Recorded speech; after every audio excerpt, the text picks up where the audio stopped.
పాలుగారే దేహం మీద పాపాత్ముల కొరడాలు ఎన్నో. చేతుల్లో పదునైన మేకులు, పాదాల్లో బలమైన మేకు, తల మీద ముళ్ళ కిరీటం, వెన్ను దున్నబడింది, మొహం మీద ఉమ్మబడింది, తలలుపి వెక్కిరించారు, గడ్డం పెరికేశారు. ఎందుకింత వేదన? యేసు ప్రభు తనను తాను కాపాడుకోలేనివాడా? 3 మేకులు పీక్కోలేనివాడా? తను ఆజ్ఞాపిస్తే దేవదూతల సైన్య సమూహం వచ్చి ఒక్క ఉదుటిన మానవాళిని సర్వనాశనం చెయ్యదా? మరణం పైన అధికారం కలిగిన వాడు నా దేవుడు, సముద్రాన్ని అణచగలిగిన వాడు నా దేవుడు, దయ్యాలు కూడా గడ గడ గడ వణికైన దేవునికి.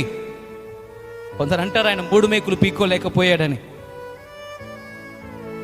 ఆయన మేకులు పీక్కోలేక అక్కడ లేడు. నీ పాపాన్ని నీ జీవితంలోంచి ఓడదీయడానికి ఆయన సిలువలో మరణించాడు.